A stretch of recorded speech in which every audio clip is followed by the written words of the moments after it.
As is becoming a habit, we are late again. Not sure why that is. We're not having many announcements. Maybe everybody's just getting longer-winded. That's a possibility. We are in 1 Timothy Chapter 5. Last week we just got right to the very beginning of it, where Paul's talking about family relationships and how we should treat one another. Treat older men, obviously, as fathers, older women as mothers, young men as brothers, young women as sisters. But that's where he also puts in a qualifier, with all purity. So he's emphasizing again the need for sexual purity, especially as regarding young women.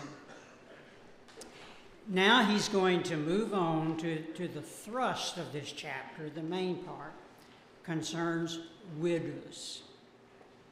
And as we noted last week, but I think it's a nice statistic for those of you who didn't hear it, in the United States today, widows outnumber widowers by more than 3 to 1. So there are lots of widows around. There were probably lots of widows around in the first century. They are to be treated well. And that's what Paul goes to, verses 3 through 8.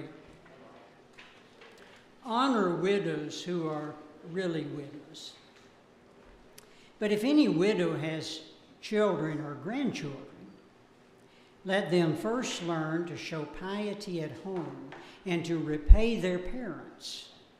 For this is good and acceptable before God. Now she who is really a widow and left alone trusts in God and continues in supplications and prayers night and day. But she who lives in pleasure is dead while she lives. These things command that they may be blameless. But if anyone does not provide for his own, and especially for those of his household, he has denied the faith and is worse than an unbeliever.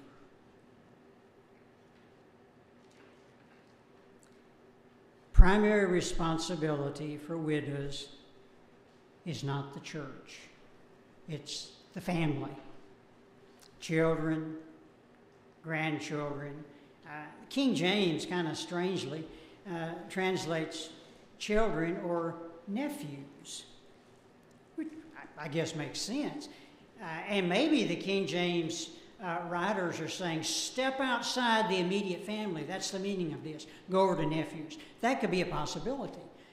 They're just putting an emphasis on it. The Greek term just means descendants. It means whoever's related, they are the ones who are to care for the children. Now, Paul did write in 2 Corinthians chapter 12 and verse 14 that the parents normally lay up for the children. It's not the other way around. But that's not true in every circumstance. And so it's incumbent upon the family to take care of the widow. Think about James chapter 1 and verse 27. What is pure religion in the sight of God? It is to care for the fatherless and the widows in their affliction, in their troubles, and to keep oneself unspotted from the world. That's the meaning of pure religion. Care for the widows being part of it. And in verse 4, Paul is saying, keep parents in mind for what they did for you when you were small. They took care of you. Now, in their old age, if they can't support themselves, you take care of them.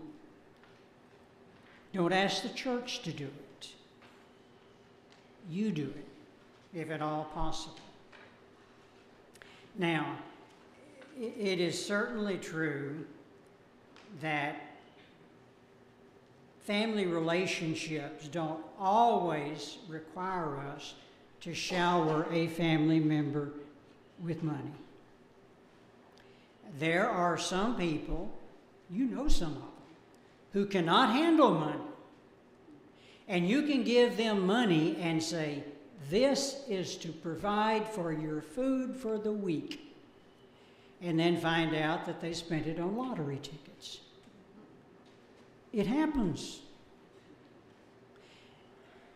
That doesn't take away the need to support them. It just may mean that the support has to be a credit for $100 of food only, if they'll be that restrictive, at Price Cutter. You can buy food with this. You can't buy booze. You can't buy cigarettes. You can't buy lottery tickets. You can buy food.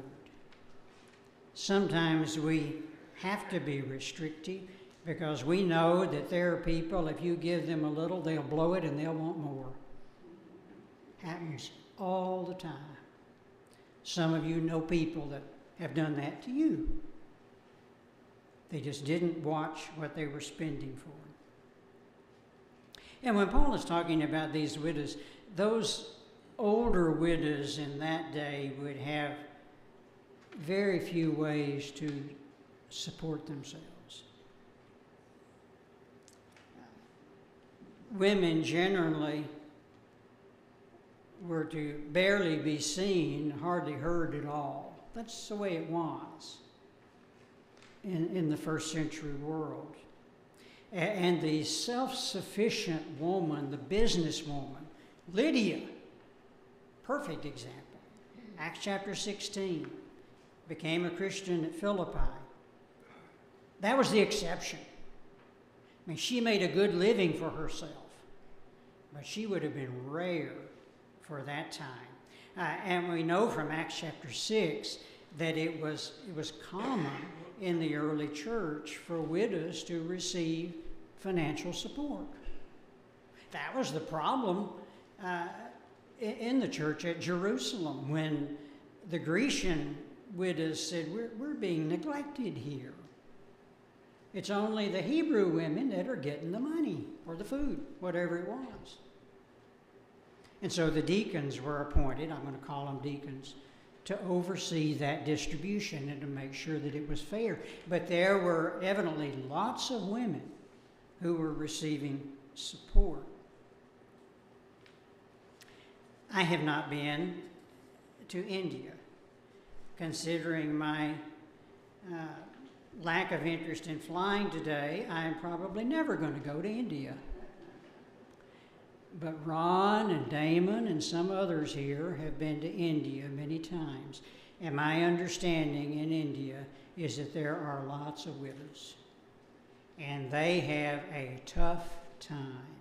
So it is not confined to first century. It exists today.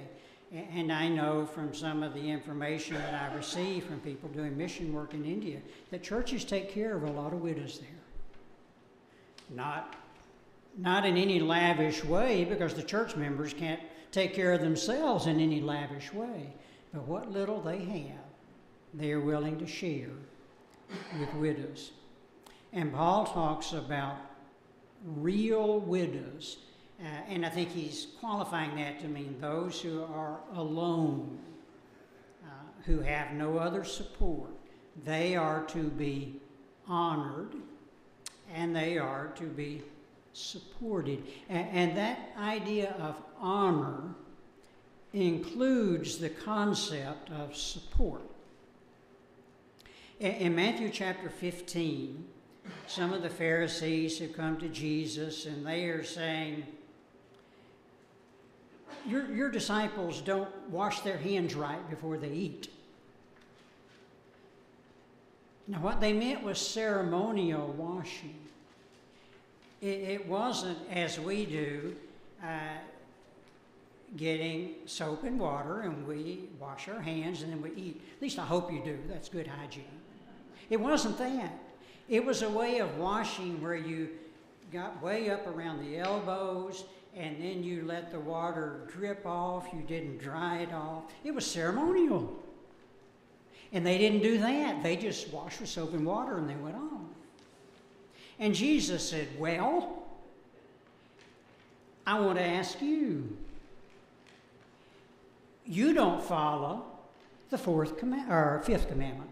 Honor your father and mother. You're not following that because you say, whatever I might have given to you, Mom and Dad, to help support you in your old age, I've given that to the temple.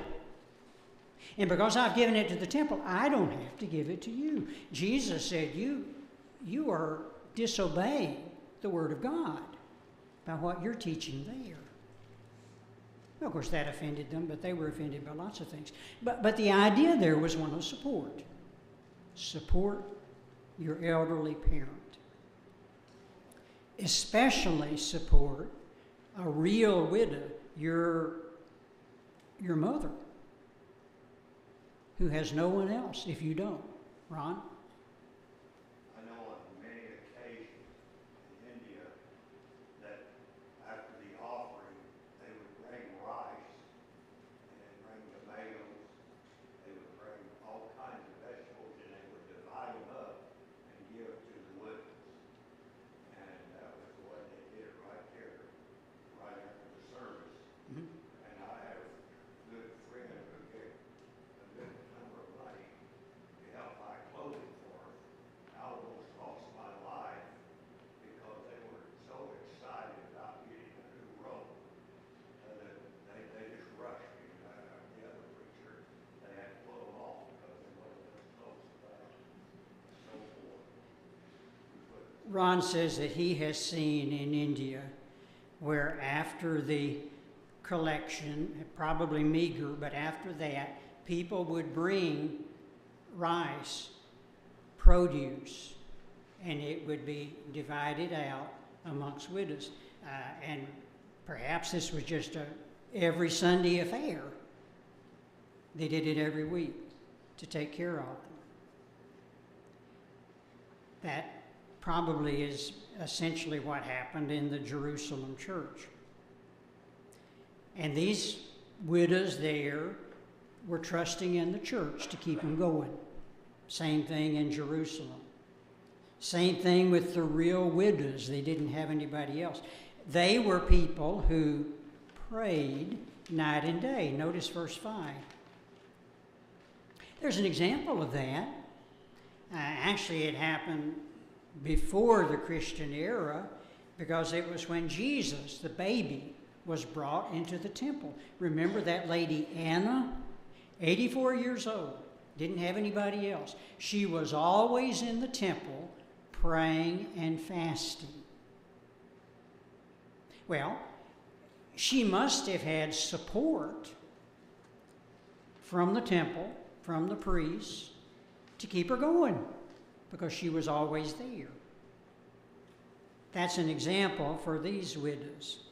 They have set their hope, their trust in God. Well, we have that. Our hope is in God through the comfort of the Scriptures. That's from Romans 15 and verse 4. Our hope, our confidence is in the response that we had to the gospel. Colossians 1 and verse 23. And our hope has great promise for this life. Remember what we looked at in 1 Timothy 4:8. Godliness is profitable both for this life and the life to come. But in the life to come, our hope will no longer be hope. It will be realized in the presence of God. And so the responsibility is on the family. And the person who will not support his family, Paul says, is worse than an unbeliever. Or as the old King James says, worse than an infidel. They were violating the law, for one thing. William Barclay wrote in his commentary that Greek law required that aged parents, if necessary, be financially supported. That was the law.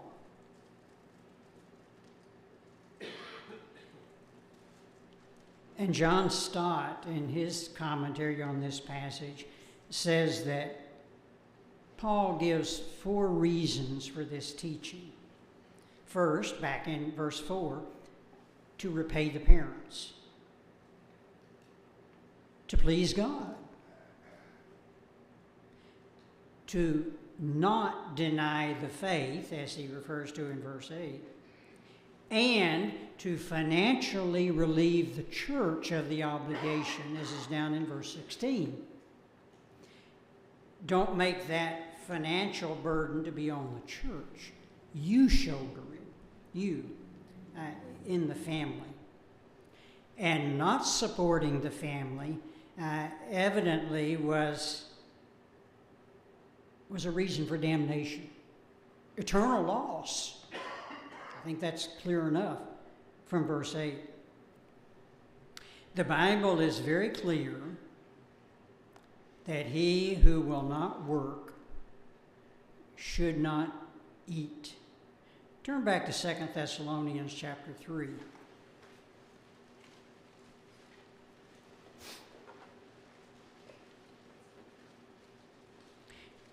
Starting in verse 8, Paul is saying, we didn't burden you here, making you support us. We worked. We supported ourselves. We're entitled to be supported, but we didn't do that because we want to set an example for you. That brings us to verse 10. Even when we were with you, we commanded you this: if anyone will not work, neither shall he eat. For we hear that there are some who walk among you in a disorderly manner, not working at all, but are busybodies. Now those who are such we command and exhort through our Lord Jesus Christ that they work in quietness and eat their own bread. The Bible is very supportive of work. Just right after Adam and Eve were created, God gave them a job. Take care of this garden. Now, it was going to be easy. There's no indication right at the very beginning that there were even going to be dandelions. It was just all going to grow. And it was going to be great. No weeds, no problems, no nothing. But take care of it. Of course, that didn't last. And it was their fault. And that same idea extends over into the New Testament. In Ephesians 4 and verse 28, Paul says, making an honest living is honorable. And when you make an honest living, then you have money with which you can help other people.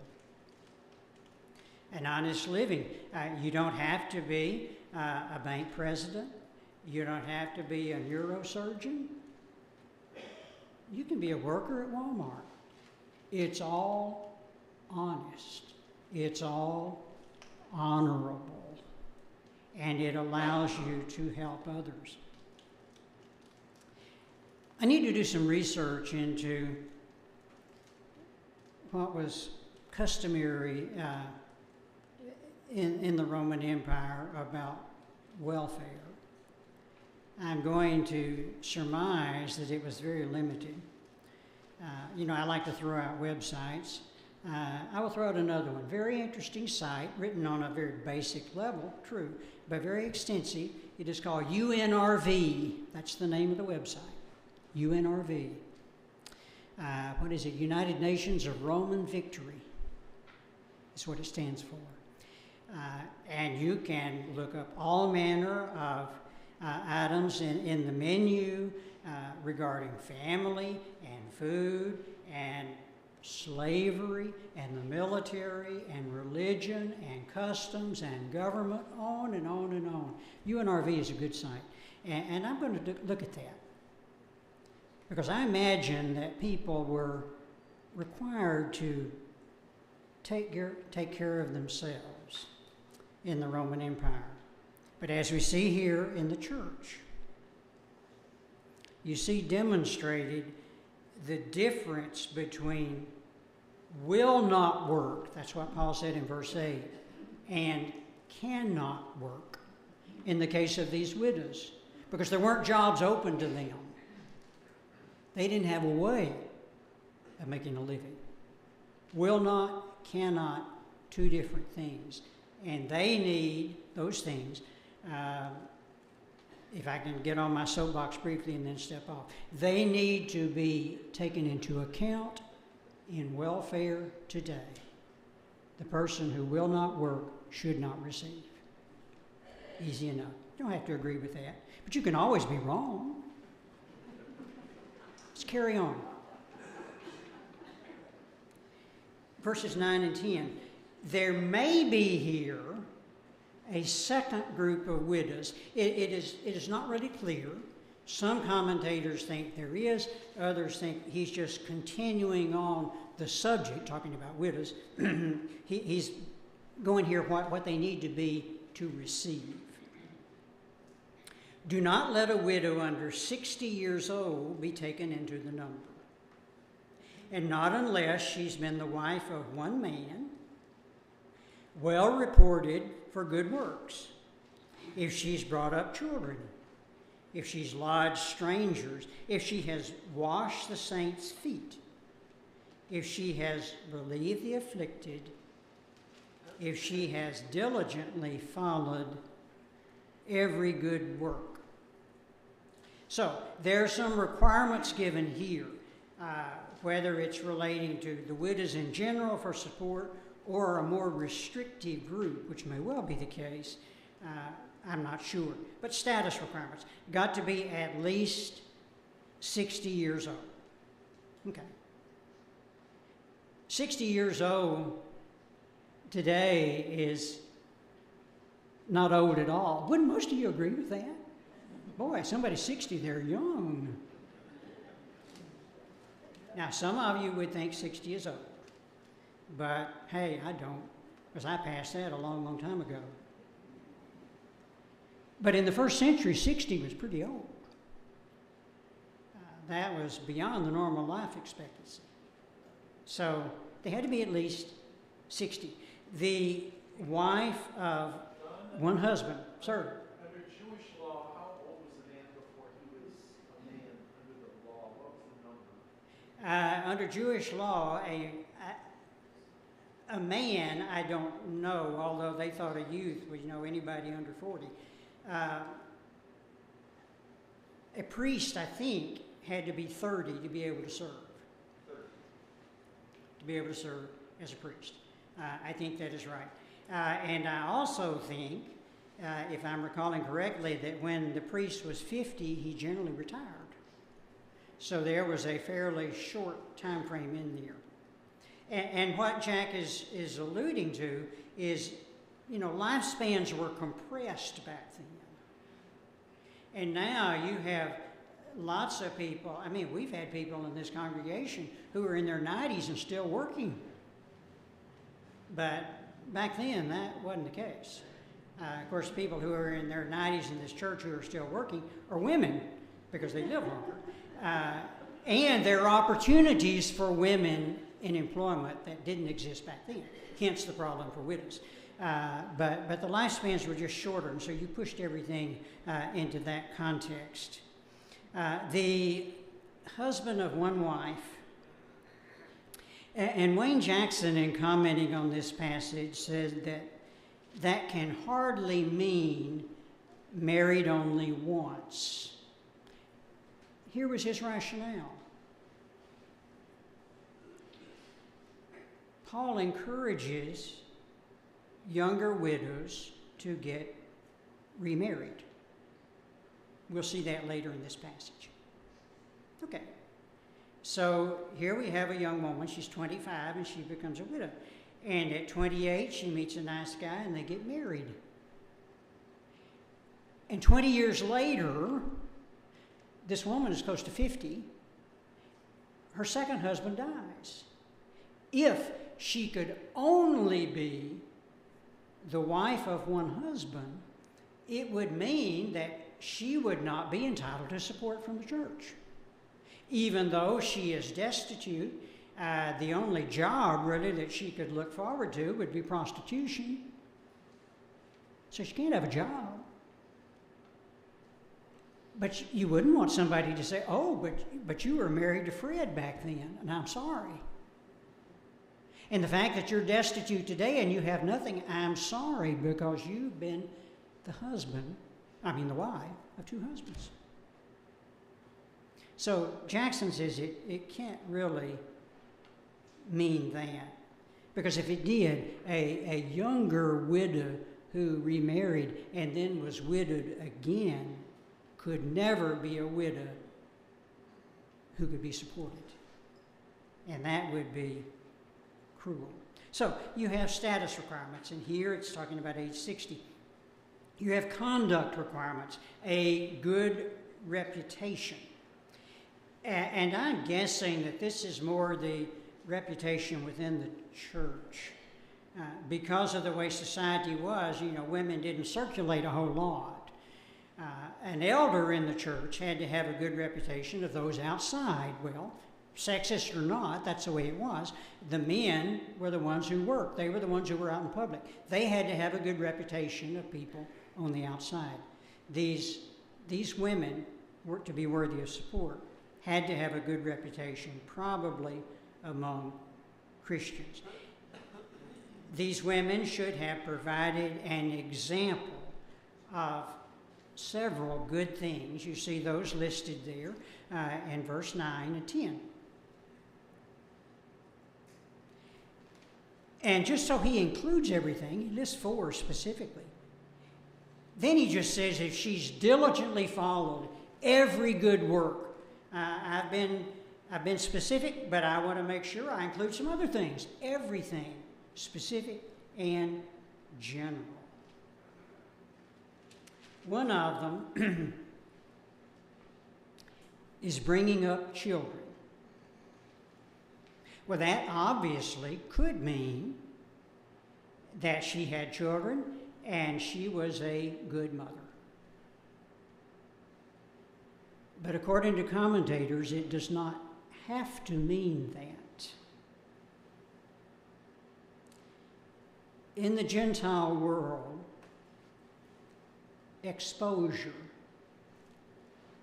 was practiced. You can envision perhaps what that is.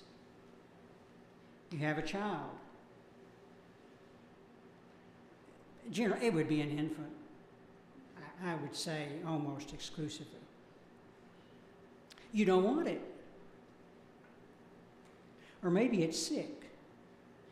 Maybe it has a cleft palate. Maybe it's Downs. Maybe it's something you can't deal with. Just like the puppies and the kittens that maybe you leave out somewhere in hopes that someone will adopt them. That was practiced with children. I don't want it. I can compare that with today. You don't have to like the comparison, that's okay. But at least these children who were exposed, who were set out on the street corner, had some possibility of life. Someone might take them and raise them. That's included in the idea here, according to the commentators, of bringing up children. But if the child hasn't yet been born and you kill it, there's no option.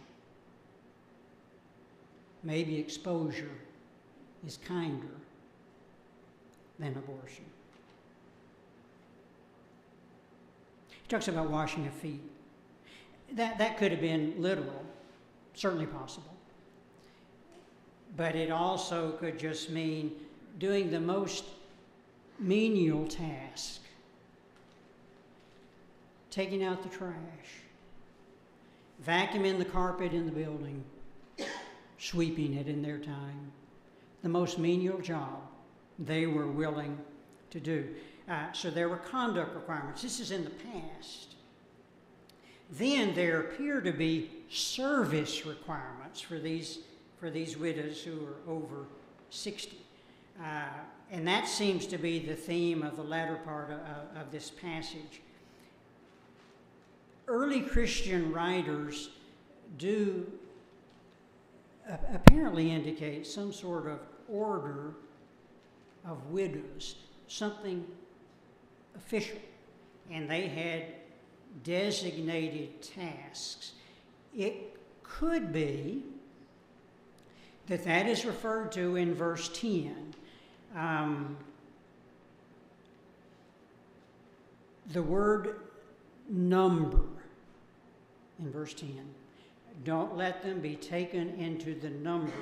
The Greek word that I looked up is something like you would use for catalog. Don't let them be taken into the catalog.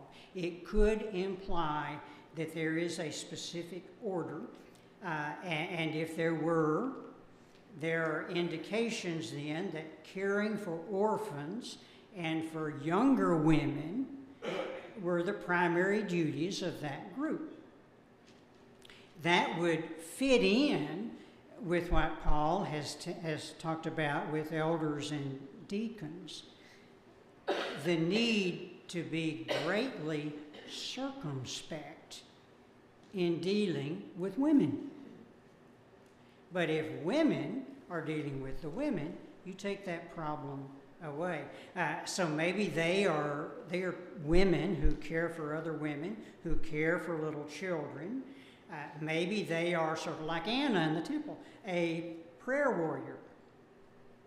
And it's certainly true that as they interact with younger women, brings great benefits to both. Their efforts, if they are not fully in place yet, but they will be here, to try to bring more integration, if you will, of the old folks and the young folks in the church.